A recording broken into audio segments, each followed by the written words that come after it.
you know, I left the Scoop intro running for a bit longer then, and it went, hey, I don't think I've ever heard it do that before. Nice. Anyway, welcome in. If you heard the hey, then and it surprised you, well, it surprised me too. Welcome into twitch.tv/ice cream. My name is Graham Day, and I'm joined by the man that we call Bibby. I'll read, Mr. Bib. Good morning, Graham. It's still the morning. It's still the morning. It is just-ish. It counts. It counts. As you can see on the screen, if you are watching this on Twitch or watching the YouTube video afterwards, not the Twitch VOD, because we're not allowed those anymore, because Twitch have just changed the storage capacity. Yeah, damn. It is Friday, the 21st of February 2025. We are bringing you The Scoop, the UK's #1 video game podcast, if we do say so ourselves. We're here to give you our thoughts and our impressions on the biggest, the best, and the breaking stories from the world of video games. And we want your thoughts and your impressions on our impressions. So if you are in the stream, please do feel free to get involved. And it's important that you do, because we may be live on twitch.tv/ice cream, where we go live each and every single Friday at 10 a.m. Ish. But yeah, it's important that you do get involved in the stream, because whilst this might be a live Twitch broadcast, we also turn it into a podcast, an on-demand video on YouTube, and an audio podcast on iTunes, Spotify, Google Play, and Amazon Music. All of those people get to watch and listen on demand, but they don't get to get involved in the conversation. So if you are watching on Twitch, make sure you drop in and say, I'm not going to do it. Bibby's, oh, hello. That's how he says it, by the way, in the chat. Do you know, we've not had one of them for a while. Give us one of them, baby. 3, 2, 1. Hello. There you go. Nice. Do that in the chat. There's an emote for it. If you don't want to scream it, you can just use the emote. Anyway, before we jump into the news, we have a few talking points. We did a loot drop just yesterday? Day before? Yes, some point this week. Yes, some point this week we did a loot drop. That's basically where subscribers to the channel get prizes, or one sub to be specific. Each and every month, the first Monday of the month, we draw the list of subscribers out of the back end of Twitch. Back end, giggity. So if you are a sub on the first Monday of the month, your name will be in that list. And then some point in the month, usually in the same week, but as with this month, it was a couple of weeks later, we do the loot drop. That is basically a random wheel. One name gets drawn out of that hat to bag a prize. This month, the prize was a copy of Kingdom Come Deliverance 2, which is a game that Bibby has streamed, which is a game that I have played still 3 minutes of, but I will get there. And it's actually smashing it. The game's just past 2 million copies sold, so we got a copy of that to give away. And ironically, despite being a game that we like, despite being a game that 99.9% of our community is open to, that 0.01% is 12ed. And guess who won the loot drop? Over 2 million copies sold. And he doesn't want it. Nah, honestly. So yeah, 12 won. And then we what would we do? Do we give him a hat in the end, or what? This is bullshit. Yeah. So I spoke to him and he wants a hat instead. So that's fine. Nice. Well, that means we have another copy of Kingdom Come Deliverance 2 to do bits with. So we'll sort that, mate. Yeah. So yeah, we're actually closing in on the next loot drop. So it's the first Monday of every month. It's not the Monday coming, it'll be the one after. So anyone that does want to drop a sub on the channel, whether you've got a couple of quid spare or whether you've got a Twitch Prime sub that you're not using, if you throw that down on the channel here, not only do you get the ad-free viewing and emotes, but you will be included in next month's loot drop too. You don't have to, you can watch for free, but just saying, you support us, we support you. That's how it works. Now, sliding over to... Yes, I did change the date. I completely forgot. I looked at it then like, did I change it? Is it still going to say Wednesday the 12th or whatever it was when we did the midweek scoopages as last week and stuff? But no, we're good. We're good. Mr. Bib. Yes. Pokémon Go. Big fan? Yes. I am. I periodically keep on picking it up and then putting it down again and then ticking off a load of missions and then putting it down again. But yes, long-term player. Well, I've you were perfectly there, but I tried to move a tab and it got snapped onto the side of another window and back and stuff. But it's fine. It's fine. We're back in the room.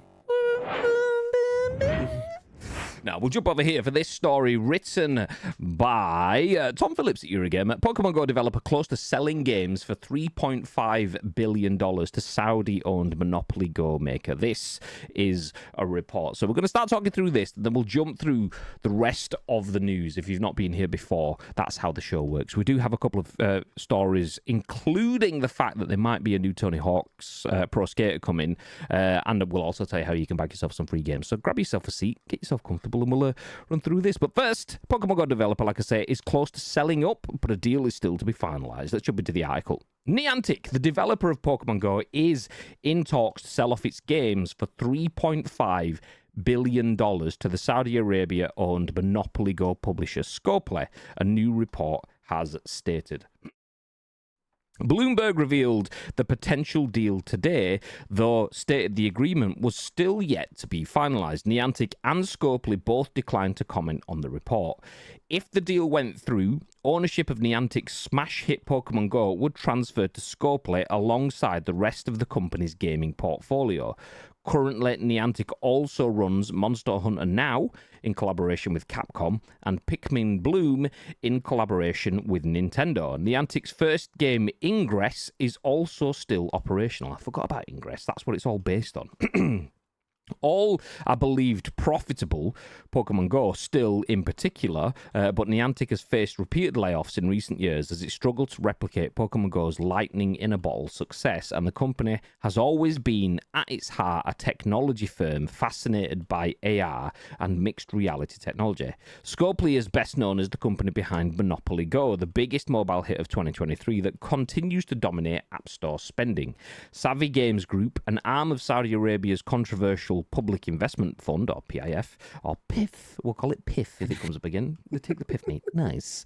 They snapped up Scopely for $4.9 billion in July 2023. Savvy Games Group has notable stakes in a raft of other companies, including EA, Take-Two, Embracer, and Nintendo, of which it currently owns 7.5%. Last month, Ubisoft declined to comment that it was also working on a deal with the PIF. The PIF, you have to pronounce it like that. This is the only way. Is an initiative designed as a way to diversify the country's revenues via investment in foreign companies. It's chaired by Prince Mohammed bin Salman, the controversial ruler blamed by the CIA for the assassination of Washington Post journalist Jamal Khashoggi, and who has upheld the country's notoriously poor human rights record. In April last year, Savvy's boss Brian Ward told Bloomberg that the company wanted to buy an unnamed, quote, genre-leading mobile game via Scopely as the tip of the spear for its mobile investment. Niantic and Savvy then publicly cozied up in August last year when the company signed a memorandum of understanding designed to expand Pokemon Go within the Middle East. Niantic declined to comment to Eurogamer this morning. I mean, still to be finalised, nothing set in stone, but it sounds like this has been set in stone for quite a while, or at least they've been laying the foundations of that. Pokemon Go developer Niantic is close to selling up, and that includes Pokemon Go as well as everything else that they work on, to a Saudi-owned PIF, who also owns Monopoly Go. What are your thoughts on that, Mr. Bibb? I'm actually going to throw this straight back to you, Graham, because obviously you played a hell of a lot more Pokemon Go than I have. Just based off of the levels. Go, Jesus Christ, it's so windy out here. I can hear my door banging even though it's closed. I have to close the window again in a second. I couldn't hear that because Aratrax just subscribed and I just got a Pokemon Go D's nuts in my ears. So I just got Aratrax's nuts in my ears. Nice. But have you ever played Monopoly Go? Because I haven't, no. And I don't understand why they would actually want to buy it. Like, how do they make money off Monopoly Go? Pass. I imagine is it Monopoly on the go? Do you have to? I don't know. There's a few different ways. Who are you playing against? Yeah. Like, why would you need to progress down the board? Like, what's the purpose? Like, do you win real money? Is it like a proper gambling thing? Like, I don't understand what the purpose of it would be. Like, you play Monopoly to play against other people. So is that what Monopoly Go is? Pass. You pay with your sanity, says Aratrax. Exactly. There you go. Nice. Thank you for the 49 months, by the way, Aratrax. Appreciate that. You absolute beast. I'll jump back up before we jump into this quickly. Right. I am a Marvel Strike Force, and I am a Marvel Strike Force fan? Player? Should that be? Or are you an actual strike force, Tito? Are you? He is the force. And a word of warning: Pokemon Go is dead. Scopely are a dreadful fucking company. Also, morning. Hi, Tito Bit. They've run the game to ground, changed reasonable rewards to very slow drip feed, made it pay to win. New characters cost £100 to unlock at 3 stars out of 7. Events are copy and paste. Excellent artwork has been replaced by poor AI art. Woof. Woof. Yeah. Is there commercial value in Pokemon Go? Didn't Niantic sell the map data, which is how it was commercially viable for Niantic?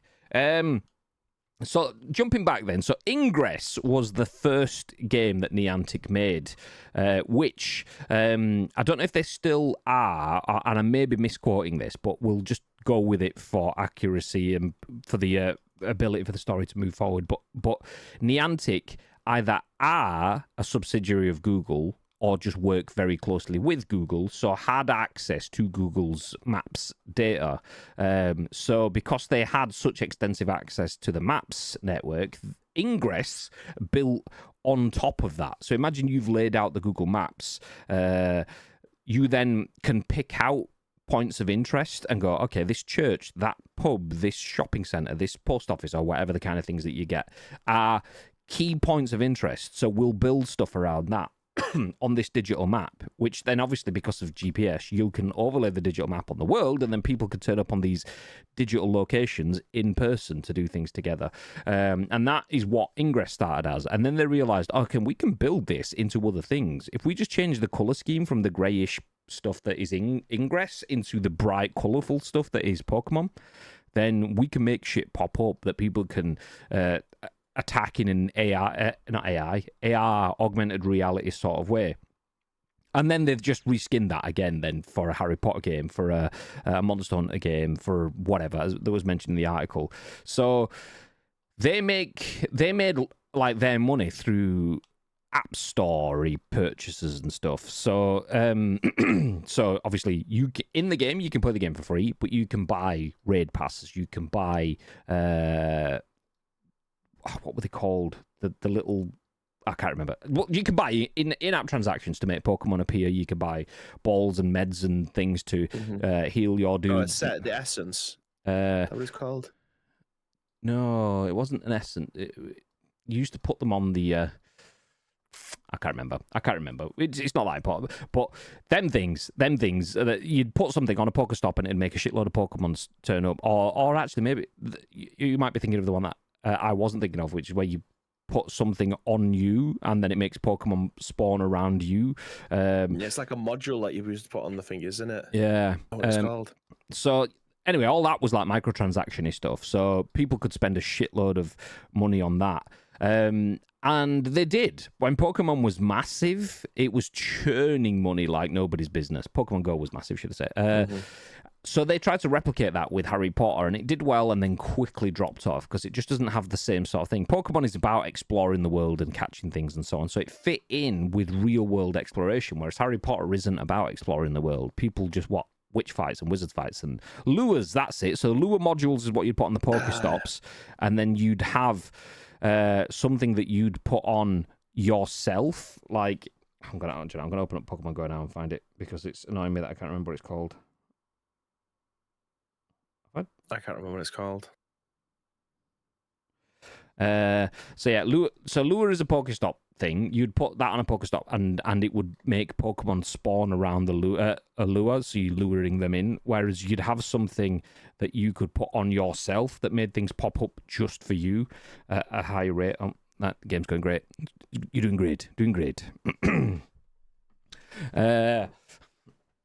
Yeah, just a black screen. I don't think I'll be opening that up. Nice. That's probably why they're selling it. But yeah, no, they made a ton of money off that. They opened up the Harry Potter version. It didn't do the same sort of thing. It was making millions, but not billions. So they closed that one after about 12 months. We covered it back at that point in time. It's finally opened up. Okay. Items. Potions, no. So your berries, no. Incense, there you go.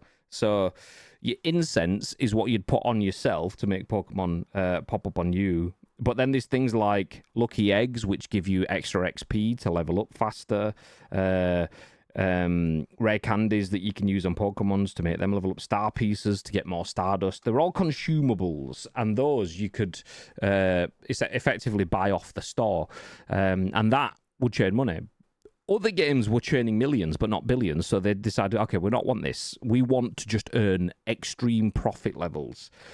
So that's always been a kind of thing for me, is if Harry Potter is earning you millions and that's not enough for you to sustain your business, where do you go from there? Because you will never get, the likelihood is, you will never get that Pokemon summer that we talk about it and other people talk about. That Pokemon summer. Do you remember when everyone went out and playing Pokemon? You got crowds legging it through New York or down Santa Monica Pier to catch the fucking Squirtle that's just popped up down the road kind of thing. You'll never get that again. Highly unlikely. There's a chance, but you've probably not 0.1% chance of you being a company that has that level of global impact ever again. But if you're chasing that buzz only, you will never hit it. So it doesn't surprise me that Niantic are looking to sell out, because if you're working with Nintendo and Capcom and Warner Brothers to make these mega games, and I put my phone in my room when I need to hatch eggs. That's fucking genius. Next level play. God damn. Until he goes underneath the sofa and never comes back out again. I can't remember what I was saying now. Oh yeah, if you're working with Capcom, Warner Brothers, and Nintendo, and you're only being successful-ish, you will never be successful enough there, because they're operating in a Google world where you are megacorps, a Pokemon world where you are mega brands. If everything has to be that big all the time, in a world of video game IP, you are going to have failures, so there's no way that you can operate that. So it doesn't surprise me that they're willing to sell it out, and it doesn't surprise me that a Saudi-owned brand is looking to back into it, because Saudi-owned brands are looking to buy into everything. It does worry me, though, because Niantic themselves have changed Pokemon Go. I don't play Pokemon Go anymore because it went from being a game that was very free to play to being a game that phone's ringing.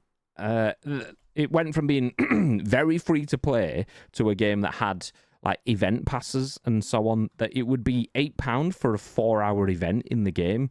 And you think £8 not a lot of money, not a lot of money, especially when you break it down. It's only £2 an hour and this, that, and the other. But what you got back from it, I was like, doesn't seem worth it. And then they had like £30 special event weekends and so on. And then you're looking at it and you're thinking, I'm spending between 50 and 100 quid a month, or maybe not every month, but some months. That's a lot of money that I wasn't spending a percent of that before.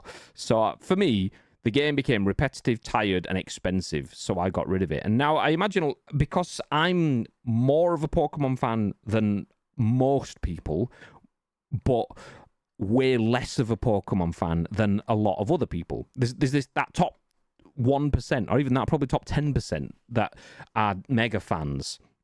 If I'm in the top 90th like percentile kind of thing, like I'm in 90%, those 10 people, that 10% above me will be extreme and they will stick with it. Whereas if you can lose me, someone that's mega interested, particularly in that first 151, then you're always going to be dropping revenue there. So for them selling the business out kind of makes sense, because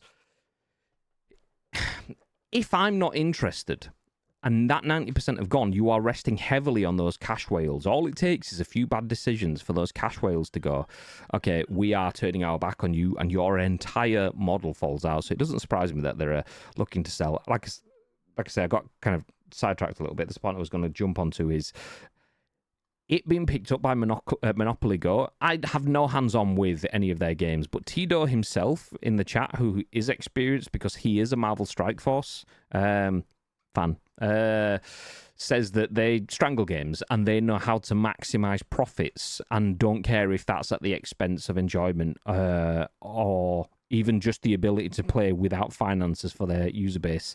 Pokemon Go has become more of that, but still arguably in the world of video games is quite fair. If you lean into a brand that has proven market experience of strangling that, yeah, I'm not sure, because Nintendo love their fans.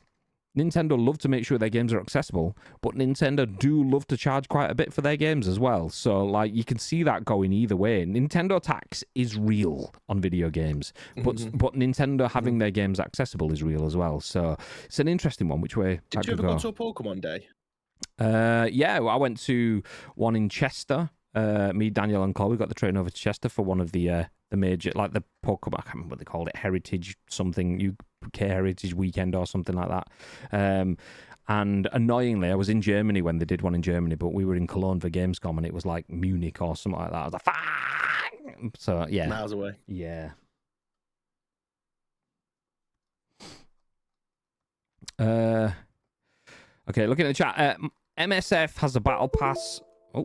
Bluetooth thing just disconnected, reconnected. Great success. Marvel Strike Force has a battle pass that was £20 a month. They brought in another for £20 a month. Then they reduced them both to 14 days, so now it's £80 a month. Whilst doing that, they put select character shards available as an incentive, but fuck all else, so it's really poor value. Horrendous, that sort of stuff. Horrendous. Every game has done it. Both Fortnite and PUBG, and I can't quite remember Call of Duty as much, but you used to get the free battle pass or survivor pass or whatever you want to call it, pass for whatever game you're playing. And you'd go through the pass on the free track, and you'd also have the paid track below it. So you would get stuff on every level, and there'd be 100 levels, and the free people got some shit stuff, and then every 5 levels you might get something half decent, whereas the ones on the paid pass would probably be getting something decent on most levels. But the paid pass is the basic pass on I'll stick with PUBG because that's the example I know the most. The paid pass is the only pass. You'll get one every 3 to 5 levels, might be a free one. Most of that is shite. But even on the paid pass, you used to get skins like every 5 levels or something. Whereas now it'll be like, ooh, contraband coupons, which is a loot crate effectively. You will get, some G-Coin, which is paid loot crates. And that's it. Oh, Crafter Pass, you've got these loot caches. Loot crate, and that's all it is. You can pay for different chances to win different things. You don't win anything, you win chance. Nobody wins with chance. Chance wins. Eventually you might get something, but overall chance wins. Fuck that shit. So yeah, it's shit, possibly. It could be good. I mean, there is a world where this Saudi developer goes, look, we want to change the way this game is interactive. We want to bring people back in. And they could reinvent it. I don't personally see that. They've got proven market record, as Tito's saying, of milking a game by increasing its price from £20 a month to £80 a month. So you're paying 4 times what you would have done previously. I can see them doing that with this because whilst 90%, if I'm that 90th percentile, anyone below me drops out because fuck this. Those cash whales, you might take that up to 95%, but those top 5%, there'll be some big spenders in there. And if you can increase their revenue by 4, you're probably multiplying what you're earning. You've seen it with the PUBGs and stuff like that. They know that they can charge you 1,700 quid for a fucking skin and to get it progressed all the way to the end kind of thing, and people have paid it, so why would we stop? Which is crap. Donk, how you doing, mate? At the end of the day, it was always going to be about the money, no matter how much they care about their family. Yeah, 100%. They came in saying exactly that and quickly started shafting the play. They all do. The thing is, there's a different narrative in video games where we talk about, like, someone like a Phil Spencer quite often will say something that sounds good for Xbox and then it's shit for the video games and stuff a bit later on. Like, we're definitely going to buy Call of Duty to not make it free just on Xbox and make it free everywhere or whatever, and then they might change it. But the flip side, he said, we're not putting our games on any other console. And now they are putting their games on other consoles. That's not because he's lying. That's because it was true at the point of saying it, and the world changes. So, yeah, fair enough. That is a narrative. You could say something now, but the reality is it's different down the line. But when it's something like that, a major acquisition from a company that has proof of acting like that, I feel like, well, you're saying it now because it's air quotes true now, and your air quotes intent now. But we all know 6 months' time, actually, it's not quite as profitable as we expected. So, yeah, goddamn. So, yeah, sometimes, like with a Phil Spencer, you think, okay, well, it is what it is. Nintendo are trying to do what they're trying to do. Not Nintendo, Xbox are trying to do what they're trying to do. This one, we'll see. We'll see. Bungie made all their stuff free on Destiny 2, and now their player base grew massively and brought a big wave of new players. Says Aratrax. Tito says, biggest player was spending thousands a month. He owns the Tadano Japanese heavy machinery company. He fucked off very quickly. Bye. Have a great time. Yeah, but the thing is, though, like with stuff like Destiny 2 and free players, we've had it proven. Call of Duty, we talk about this regularly. Call of Duty was horrifically loot crater. And it was that early period where Fortnite said, do you know what? We have a duty of care, not just because a lot of our audience base is children, but because it's horrific. We have a duty of care to make sure that we do not rinse people, and we're going to get rid of loot crates and bring in stores and passes. And they released revenue stats. Maybe not specific pounds, it might have been vague percentage sort of increases and stuff, but in their first week of switching to a store where people could spend 8 quid on a skin, 15 quid on a skin or whatever, they increased their revenue massively compared to making people gamble, because people got that value return on investment and engaged with the brand. If you can keep them engaged, that's the difficulty though, is a lot of brands don't have the intelligence or awareness to keep their community engaged with new content, with new skins, because if you sell people on loot crates, you've got them into the addictive behavior, and you can keep selling on those gambling instincts. Whereas if they're buying on content, if your content's shit, they don't buy. So that's why a lot of brands go, we'll stick with the loot crates because we can keep robbing them. Whereas if it's content, we have to perform, and that's where it gets risky. We're in a world where brands and studios make sequels because they know they can rely on IPs. They don't bring out new titles because they don't want to gamble. So the same thing goes into that side of things. Why should we gamble on content when we can just make people gamble on gambling instead? So yeah, okay, that's easy to replicate. Speaking of that, I'm going to rejig the order. I did mention that we had a Tony Hawk story to jump into, but I'm going to move that one back down the list because this one ties nicely into where we got there. Yeah, man. Chris Scullion at VGC has this article that says it may cost nearly $90 to unlock all of Call of Duty Black Ops 6's TMNT content. A single character bundle will likely cost $19.99 of premium currency. So into the article, it may cost nearly $90 to unlock all of Call of Duty Black Ops 6's new Teenage Mutant Ninja Turtles content, with individual characters likely costing around $20 each. Season 2 Reloaded of Black Ops 6 launches today, including 2 new multiplayer maps, 6 new weapons, and various other features. Fans of the Teenage Mutant Ninja Turtles, however, will be most interested in the addition of a new collaboration which allows players to buy operator skins for each half-shelled hero so they can be controlled in-game. Mad Matter, thank you for the follow. It appears each turtle is being sold separately, however, meaning players who want to collect the full set of TMNT content for the game will likely have to spend more than the total cost of Black Ops 6 itself. Each hero is being sold in its own premium bundle, and while their prices have yet to be confirmed, PC Gamer points out that the standard pricing Activision has used for previous collaborations has been 2,400 COD points per premium bundle. As such, assuming this is the same, players who want all 4 turtles will need 9,600 COD points. On top of this, the premium TMNT event pass, which lets players unlock Master Splinter and numerous other TMNT items, costs a further 1,100 COD points, meaning a total of 10,700 COD points for all of the TMNT content. Assuming a player has no COD points, then the cheapest way to buy 10,700 is to buy a pack of 9,500 points, 1,100 points, and 200 points for a total price of $86.97.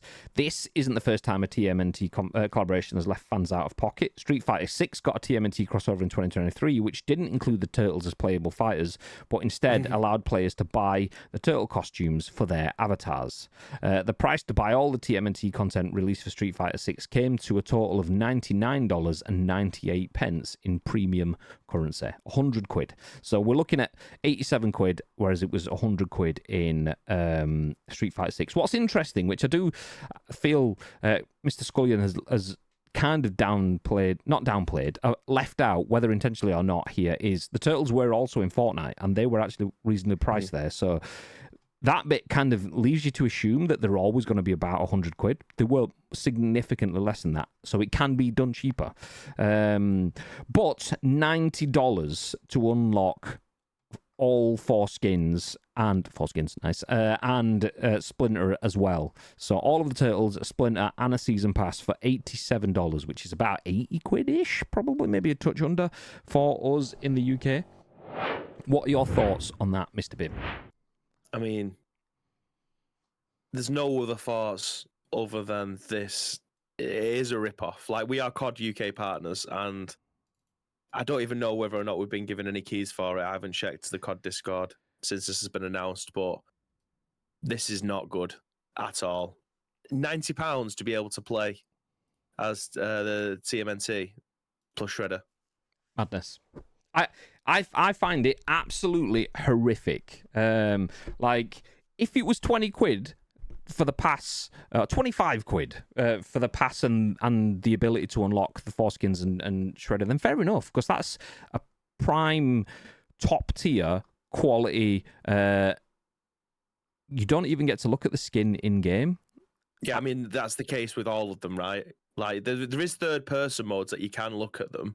But I mean, any skin in Call of Duty you can't see. It's for the benefit of other people. Unless you're doing the death maneuvers. What do they call them when you go up and you fucking stab someone in the back of the head? Finish him. Yeah, finishers. That's it. So at that point, you'll get that sort of stuff. But yeah. So yeah, that's kind of neither here nor there for me, because even on PUBG when I'm playing in third person, I don't look at my skin. I look everywhere else at everything. So I'm not that bothered about that there. But the skins at least look fucking class, because you look at the skins in PUBG and they are shit. Like, I'm not talking about whether you like their content angles either, in terms of, Corgi crew versus whatever. Like, the quality of the skins on the Turtles looks class. I will definitely say that. Like, and they did in Fortnite, naturally in the Fortnite style, but these Turtle skins look fucking amazing. But I do not, as a Call of Duty UK partner, want to spend $90 on that. No chance. And we'll drop into a conversation there where people go, yeah, but if you think of how much time you'll get on it, or how expensive it is on other games or whatever. And I'm thinking, like, that level of rationalizing it doesn't need to be there. That's weird for me. Like, don't rationalize it to that point. It doesn't need to cost that much. If billions of people, not billions, millions of people play this game and threw 25 quid down on that, the amount of time that you'd get from a season pass, plus the 5 skins that are within that, this is actually more skins, because there's a foot soldier skin and a zombie's foot soldier skin. So there's extra bits in there, but nobody wants to be a foot soldier, really. You do it for the memes and the banter. But the 5 ones you want are the Turtles and Splinter. So we'll split the price of those. 5 quid is not bad at all. So at that level, yes. But when they've set their standard of being 20 quid per skin, that's where they ruin themselves, because it's like having a payment structure in a football club, but something like you can't turn your back on comes along, but you have to break your structure to do it. Sometimes you just have to do that. And in this, if they're sticking at 20 quid per skin, 2,400 COD points per turtle, nutty. And that's where the Fortnite stuff was good. I wanted Leonardo, my favourite turtle, so I bought Leonardo. And then after that, realised, I could have bought the full pack. Fuck. Bullshit. And I'm in my brain of, this is PUBG world, so I've spent £10 on Leonardo. I could have got all 4 of them for 30 quid, so save £10. But now I either spend 30 quid on them individually, or I spend 30 quid on them as a pack kind of thing, because PUBG wouldn't give me a discount, whereas Fortnite did. So I spent I think it was about 8 quid or whatever it was, and the main pack was 20 quid or something. It went down by the percentage cost taken off. So I was like, okay, that's pretty cool. So they've accounted the fact that I already own 25% of this pack and dropped the price accordingly. Big fan. I like it when you see a brand being that aware, where they've gone, okay, we can adjust the prices and so on, but I still wouldn't want to see them charge you $19.99 for each one of the 4 skins. Plus, I just want to say again. Yeah, as soon as you say 4 skins, you've got to do it. So $19.99 for each one of the 4 skins, plus the 10 quid or whatever it costs for the season pass with Splinter in it. I feel like, just stop for a second and look at what you are offering. You are offering something that is multi faceted. Teenage Mutant Ninja Turtles is something that that speaks to me. I grew up with this brand, so you are speaking to dads and mums that have not you don't have to necessarily have to be a parent. It's just the wording, but that old people that have disposable income that you're speaking to. But you're also trying to seed this brand for newer audiences again, which is why you're putting it into a video game. So not only you're looking at it with, oh, these mums and dads have got cash to spend. Not all of them have 100 quid to throw on a video game. But the kids are going to be like, well, I'm not spending fucking 100 quid on that. Or they're going to be asking them. It's such a tone deaf sort of approach where we want to seed. I'll say a childish piece of content. Clearly, I'm invested in Turtles, so I don't mean that, but I can't think of a better word. So you're speaking of content aimed at children, and you're sticking it at $100 price tag in a $100 game in a time where people are struggling like fuck with money. Horrific. Check yourself, honestly, because like that is where you could do an amazing thing. 20 quid, 30 quid, I think is beyond 30 quid. You've lost me.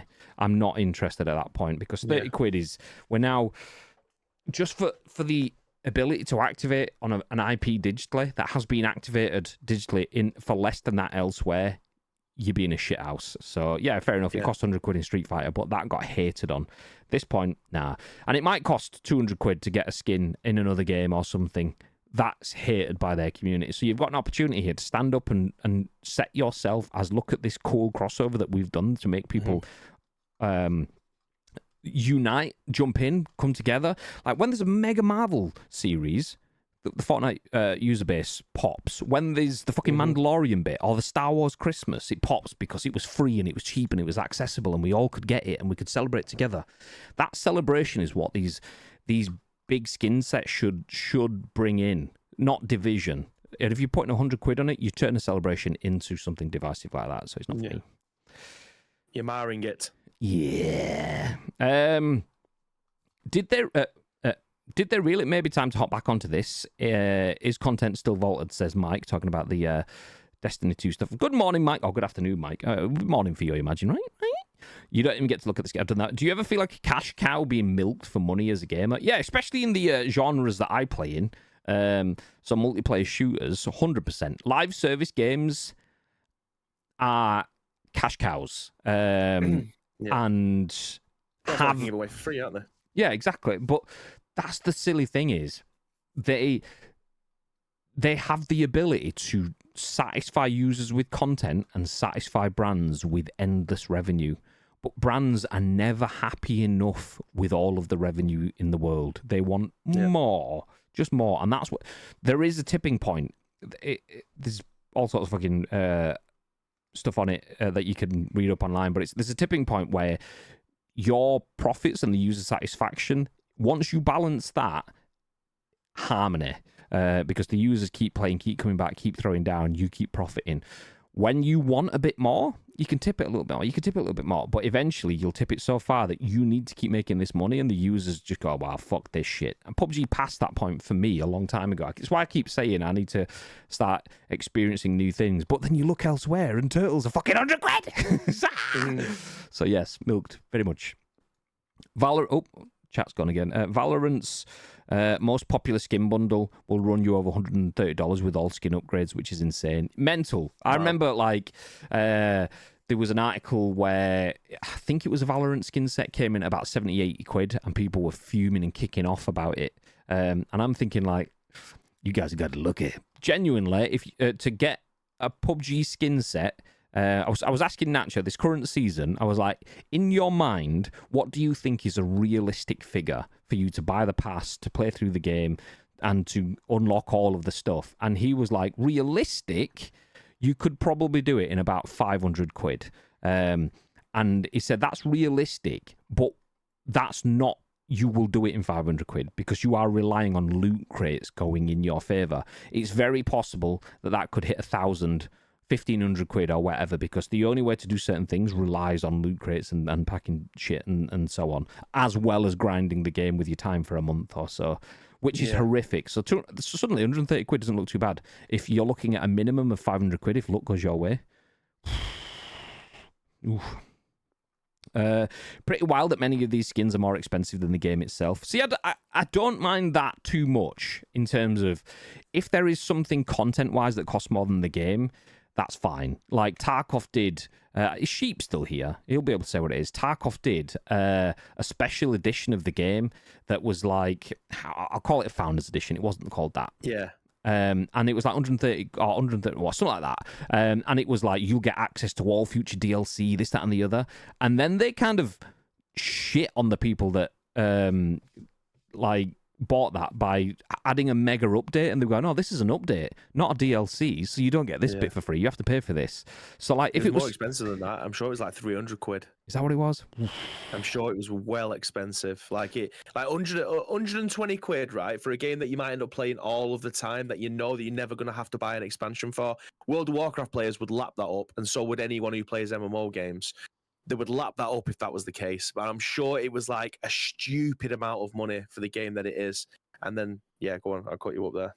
Yeah, no, it makes sense. It was a good jumping in point. Yeah, so if it's one of those value perceptions, a lot of people don't like any form of in-game transaction. The way we've often spoken about it is how much does it cost you to go to the cinema? Like video game prices. Someone's saying 70 quid for a video game that I'm going to play 8 hours a day, 5 days a week for the next 9 months. So hundreds, if not thousands of hours, because I'm not quick maths in that. But what, for £70? And it's like, yeah, but you'll go to the cinema. By the time you bought yourself some Coke, some popcorn, your tickets, and your car parking and stuff, you're 110 quid in there probably these fucking days. So, yeah, it makes sense. But then that's rationalising it in one way. But then to do that every other month with just IP and digital crossover, nah, your profit margin doesn't need to be the same level on everything. You earn a chunk on your launch and then bring it back with your DLCs or whatever. Or you earn a little bit at launch and you earn profit on the DLCs or whatever. You can't just fucking maximise 90% profit on every single bit all the way through and go, well, you know, another game did more, so it's fine.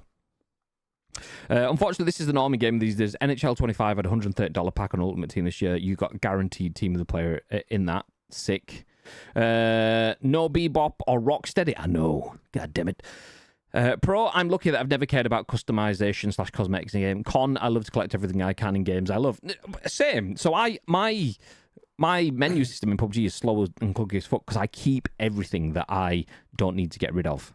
Even down to like duplicate skins, I only ever get rid of that when I need to craft certain other stuff. So I just let it build.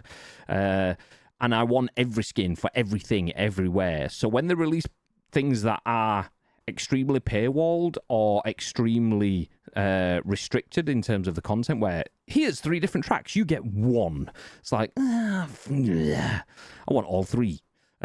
So yeah, not a fan when it's more so when it's behind paywalls. So United versus Cydad, nice.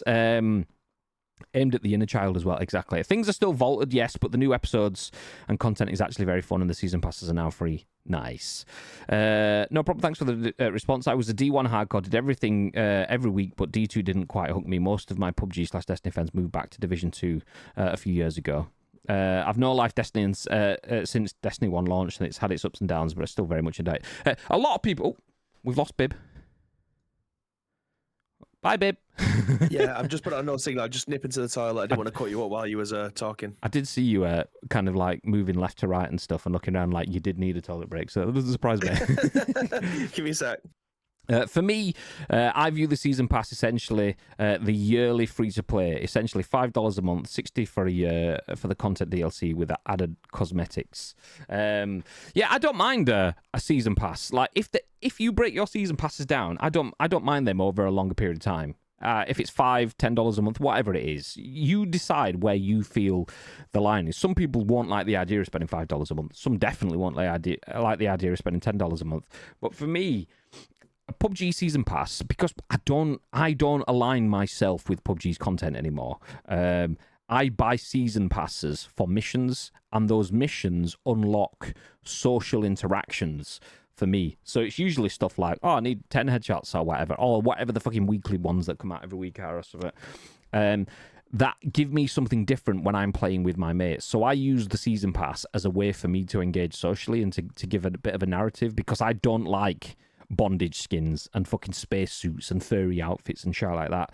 But I've made that educated decision of, I know it's going to cost me 8, 10, 12, whatever it is, for a season pass every 6 to 8 weeks. I will just buy that then, knowing that the content might be gash. If it's a crafter pass, I might not bother with it. I might miss it because I think, well, okay, I know where my boundary is.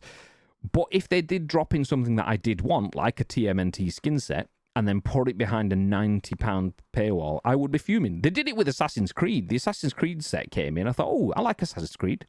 And then it was expensive as fuck. I was like, I don't want it that much. No, I'm not that bothered. Left it. Neil, how you doing, mates? $90 add-on?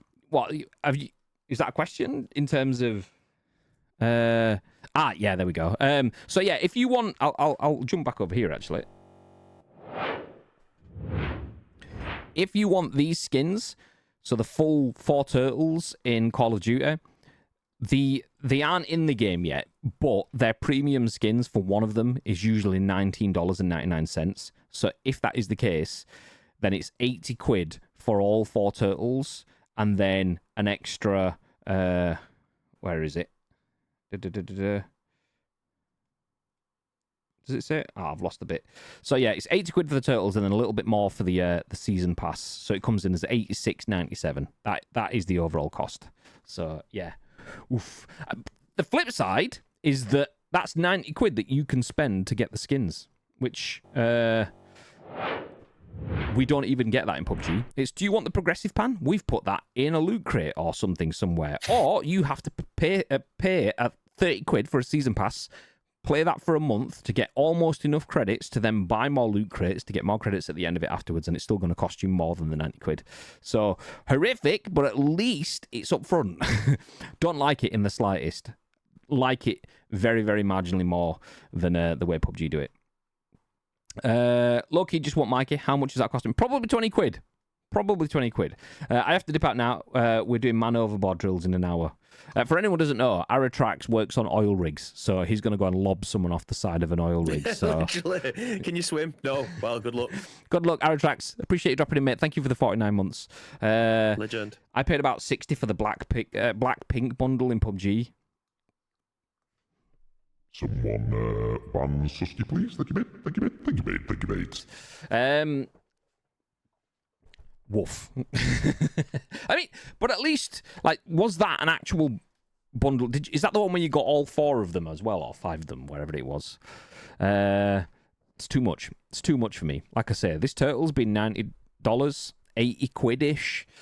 Should be 30 quid for me. So even at 60 quid, that's twice as much as it should be, in my opinion. But anyway, we'll put a pin in that because we've been talking about this one for a wee while now. That is following on from Pokemon Go developer Niantic is looking at selling out for $3.5 billion to a Saudi-owned Monopoly Go owner, Scoplay. That then led us into talking about Call of Duties and so on, and season passes, which is there. We jumped on for that. But sticking with Call of Duty, but hopefully a little bit more positive, is this article.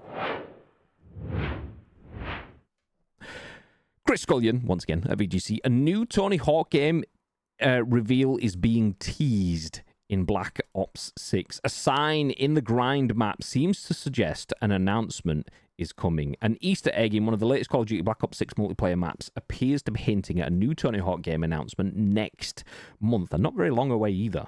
So Season 2 Reloaded of Black Ops 6 launched today, adding 2 multiplayer maps along with content including Teenage Mutant Ninja Turtles. One of the newly added maps is Grind. Let me get rid of this bit. A returning multiplayer map that previously featured in Black Ops 2 and Black Ops 4. The map is set in a skate park in Venice, California. Players have spotted that inside a skate shop located in the map, there's a poster on the wall reading 030425. Inside a logo that looks similar to those of the Tony Hawk's Pro Skater series. It appears then that the poster is suggesting a new announcement related to the Tony Hawk series of games will be coming on March the 4th.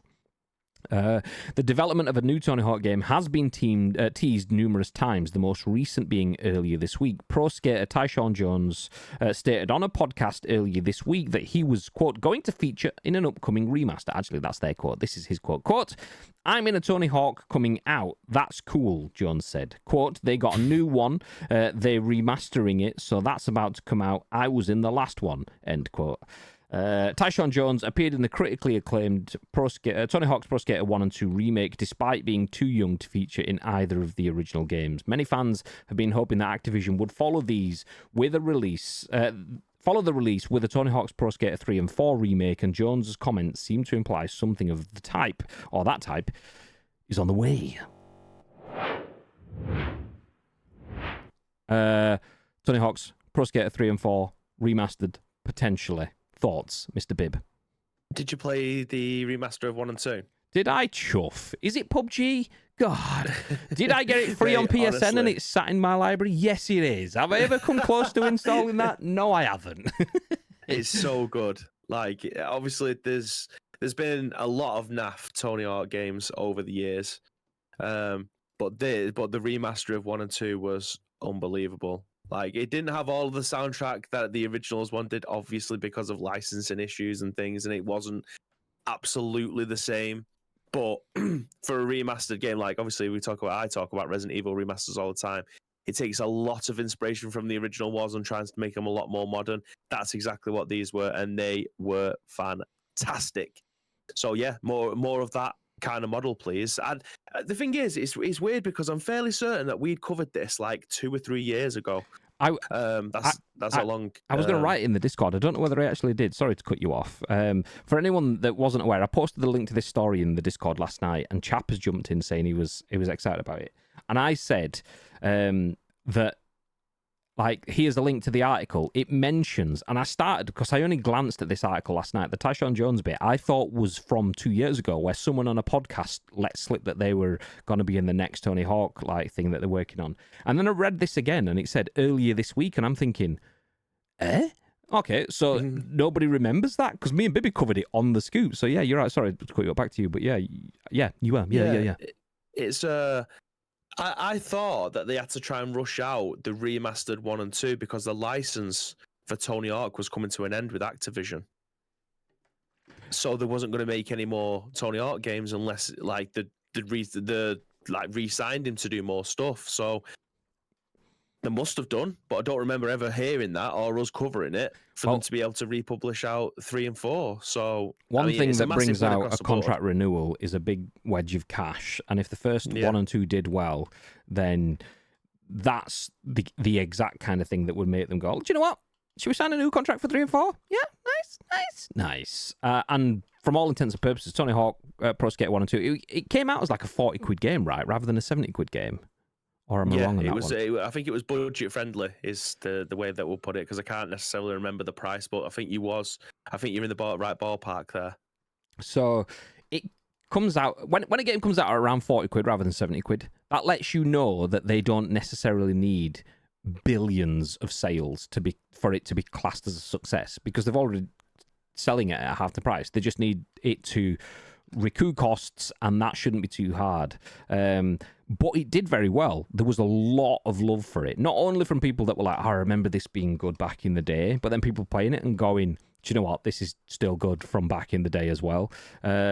So you've got to feel that they've done easily enough to satisfy what they needed and then more. And that multiplied by the fact that EA have been working on Skate now for 3 to 5 years, somewhere in that ballpark, that there is a hunger and appetite for skateboarding games, that they've gone, okay, we've done bits, we've got a game to build on, we've already got a team that's just remastered something, let's just get them going again. We go again. We'll make a bunch of cash together. Do you want in, Tony? And he's gone, yeah, go on then. And then they've just gone from there. Like, even now, you'll see TikToks and Reels where Tony Hawk's going, yeah, I was doing well, but all of the tournaments and all of the things that I ever did in the world never changed my life as much as being in a video game. Tony Hawk's Pro Skater changed the trajectory of my career. So you'd definitely try catching that lightning in a bottle again if they give the opportunity.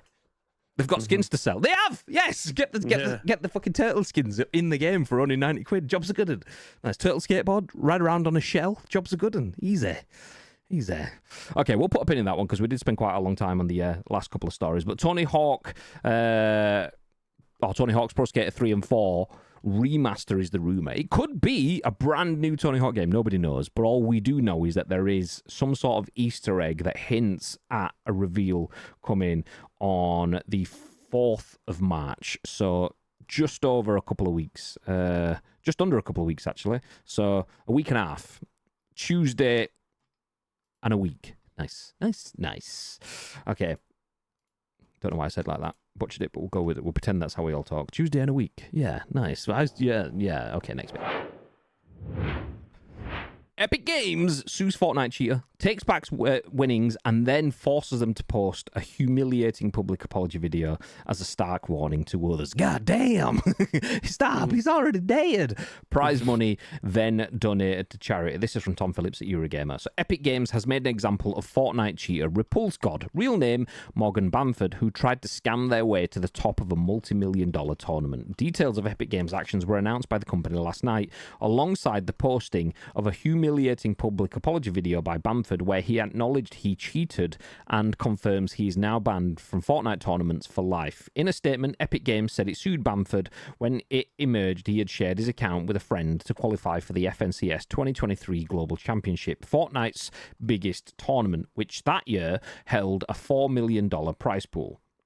We took legal action against the player who shared their account to unfairly qualify for the FNCS, Epic Games wrote in a message posted to its Fortnite competitive social media account. Now they're banned from Fortnite tournaments forever, and their undeserved prize money was donated to charity. Exactly how much Bamford lost is unclear, though in the qualifying legs for the tournament, it's likely he earned thousands of dollars. Bamford's public apology video, now public on his YouTube channel, reveals he had to pay a I'm going to play this again. I played this earlier to make sure it would work. It's when they say humiliating, I must admit I did expect more because it is just a black text on white screen video, but it solidifies it, so I'll leave that playing whilst I read the rest of it. So Bamford's public apology video, now public on his YouTube channel, reveals he had to pay a monetary settlement which included the money I received but did not win fairly, which Epic will donate to charity. That charity, as chosen by Epic Games, is Child's Play, an organisation which aids children with access to games and specialist gaming equipment.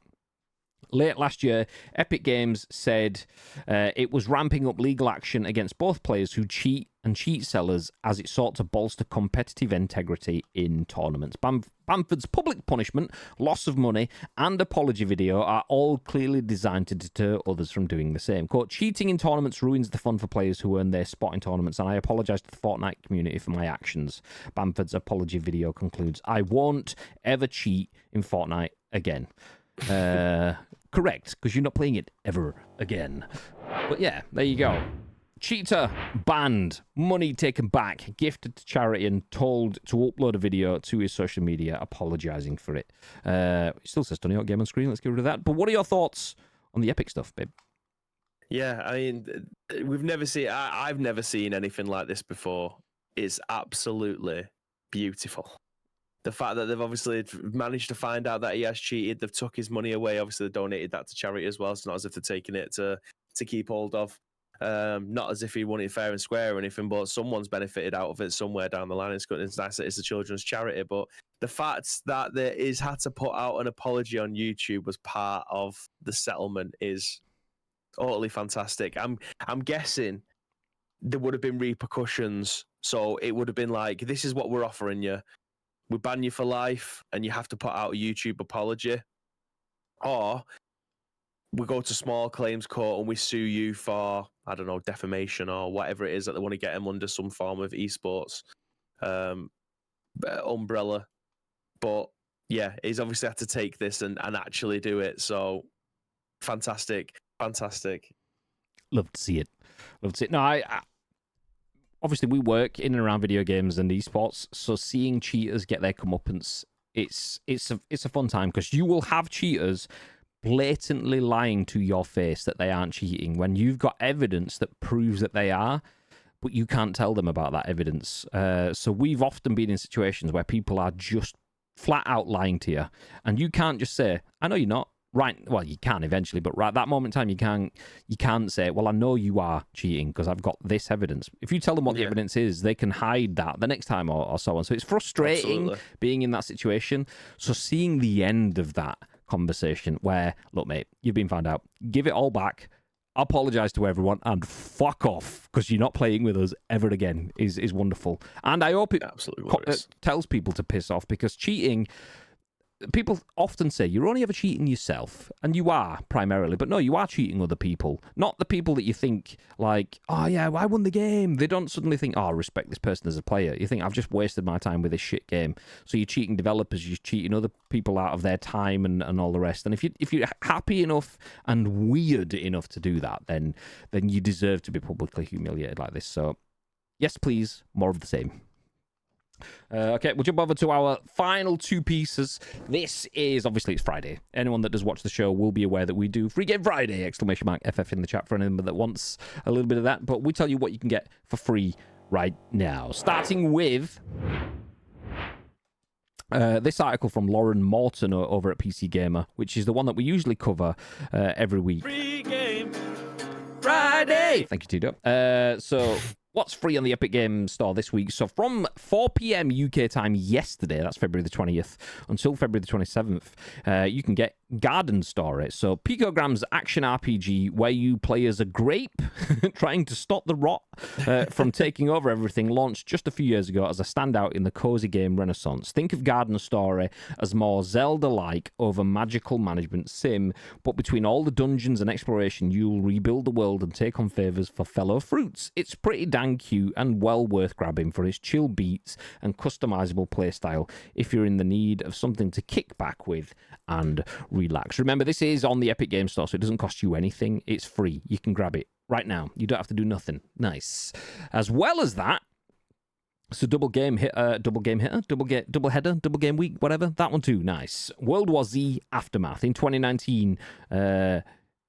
I was like, does that say Ian or Lan? I can't tell, but it does say Ian. So in 2019, Ian's World War Z review found a few enjoyable high points in the Left 4 Dead style zombie shooter, but its bland world did little to set it apart from a sea of others like it. A lot has changed since then, and in 2021, Saber Interactive launched World War Z's Aftermath expansion, adding melee weapons, crossplay, more maps, and a first-person mode. The changes certainly seem to have endeared it more to its community over the years, and now those who were soured on the original can give the upgraded version a shot for free. So if you want some zombie Left 4 Dead style fun times, then World War Z Aftermath is free on the Epic Games Store right now. So there you go. Garden Story, World War Z Aftermath, both free until 4 p.m.-ish Thursday next week. Let me jump over to the next tab, which is just a tweet. This one is from Wario64. If you don't know who Wario64 is, that is one of the fastest and most reactive games journalists out there. There is a few of them like Jason Schreier and so on, but Wario is often one of the people that hits news first. So if you ever do want to find news and you can't be bothered to sit through me and Bibby wailing through it, then Wario is a good person to look at. But today's free Prime Gaming titles, if you're a Twitch Prime user or a Prime Gaming user, you don't necessarily have to be Twitch Prime, you might not have it linked up, but if you don't, silly you, because you could be subbing to this channel. These are today's free Prime Gaming titles. I'll bring up this image while I run through this. So, Wolfenstein Youngblood, which is available both for PC and for Xbox. You can get both of them. I did both of them last night. El Hijo, or is it El Hijo? I don't know. Colt Canyon, Republic of Jungle, Royal Romance's Cursed Hearts Legacy, Collector's Edition on Legacy. So that's the ones that I've just added, but as you can see from the image, there's a bunch of stuff in there like Bioshock Infinite, Bioshock Remastered 2, Deus Ex, Jurassic World Evolution, Talos Principle. All of these games are free for you to claim, either on the Epic Games Store, GOG, Legacy Games, Microsoft Store, or on Xbox. So yeah, make sure you do it all. Do it all. Grab it. Nice. So there you go. Nice. You seen the clip where he gets his first check? What, Tony Hawk or the cheater? Which one was that one from? I can't remember. Tony Hawk's Boarding Battle Royale. Imagine. Don't give them ideas. There you go. JMK with a free games link. World War Z is a great game. Well, have you tried Aftermath? Did you enjoy it? We streamed it a couple of times. Yeah. Did we get like launch day stuff, or was that A different one. Probably. But I think I only streamed it like 4 or 5 months ago for like 2 weeks. So there you go. World War Bib. Nice. I'd rather see this kind of punishment with some using walls or aimbot. Feel like the account sharing isn't really that bad in that regard. When it comes to there's money on the line. Yeah, when it comes to like tournaments and stuff, I feel like any form of cheating should be slapped. But I definitely feel like wall and radar and stuff like that. Slap. Yeah, completed it start to finish. Awesome. The tech is really good as well. The studio made the new Warhammer 40k game. Saber, yeah. Good peoples. Good peoples. Speaking of good peoples, that's it from us. Good peoples. We will see you soon. We are going to wrap things up. We're going to drop a raid on one of our friends, so please do feel free to stick around. But before we do, a little bit of a recap. So we started out talking about Pokemon Go developer Niantic is potentially selling its business to a Saudi-owned conglomerate, the PIF, for $3.5 billion. Almost $3.5 billion, but not quite. That's how much it will cost you to buy Call of Duty's Teenage Mutant Ninja Turtle skins.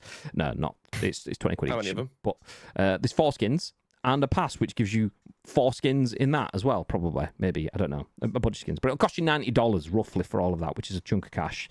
Tony Hawk could potentially have a new game inbound as it kickflips its way into the... No, okay, I was just trying to get some kickflip McTwish references in there, but we'll leave it. Yeah, Black Ops 6 has a trailer for a new Tony Hawk, potentially coming on the 4th of March for a reveal. Epic Games bans a cheater and humiliates him. Lol, get in the bin, mate. There's 3 games, including Garden Story, World War Z, Aftermath, and Wolfenstein Youngblood on different forces out there. Forces? Stores. Forces. Nice. It's because it said foreskins in the past in the chat. I nearly said forces when I meant to say stores, but nice. Easily done. Mike just sticking his foreskin in my mouth then, honestly. Unwanted foreskin in the mouth. But anyway, that's enough of that. Okay, we are going to wrap things up. Please do stick around for the raid as we go and see one of our friends. We will be back tonight with some PGA. Mr. Golf Success himself. Speaking of which, has everyone seen Bibby's video that's been doing bits? No, I mean, there's a few, but one of them in particular that's been doing bits where he's playing PGA 2K25 for the first time, and he's definitely not got it on, put it on Pro and not on Perfect Swing. Yeah. We're not going to talk about it, Graham. You can view the video, like the links in the chat. Go over to Insta. It's on there. It's on TikTok as well, and I assume YouTube Shorts, but I'm not 100% on that one. But you can go and watch it as well. It's all on there. It's everywhere. Mr. Golf Success. Maybe not streaming then. Whoa. Sorry, how are Etsy getting on? Yeah, I was going to say pot kettle black. God damn. Oh no, they got a point the other day though. Is that 1 point now out of how many games? God damn. Sheesh. God damn. I have it on every Sunday while they're playing. And it's funny because in the pre-stream games, they're usually proper buzzing, and then when you can tell when it hits 9:45, because if it's Tito or Wobbles, whoever it is, this last couple of weeks it's been Wobbles, just the head goes down. and the smiles that were there in the friendlies and stuff just isn't there actually. 4 actually last weekend, 3 points actually. See, look, you don't even know how many points you got between you. Honestly, sort it out. But thanks for the bites, boys. Appreciate you being there. Okay, we are going to wrap it up. So yeah, Bibby will be back with some PGA 2K25 tonight. Oh, actually, while talking about other videos, we do have an Elgato prompter video. So I'm talking to you into the prompter here now. If you want to see a little bit about that, please do us a favour. Go and watch the video. It's about 15 minutes long. So grab yourself a brew, some biscuits or whatever and sit through that. You'll get to see the box destroyer myself destroying a box, or not, as the case may be this time. I destroyed my hands instead. So yeah, we unbox the Elgato prompter and we talk about how we use it and what it's like as a real use case. So if you're interested in tech and you want to see that, please do feel free to watch it. If you just want to help us with a few views on the video, we'd appreciate that too. It's on YouTube. You can go and check it out. We have linked it on the social channels and stuff. So yeah, go watch Go watch Bibby, his video on golf, and then go watch Vibby's post about me on the YouTubes. Nice. Before that happens, though, is there all you'd like to add, Mr. Bib?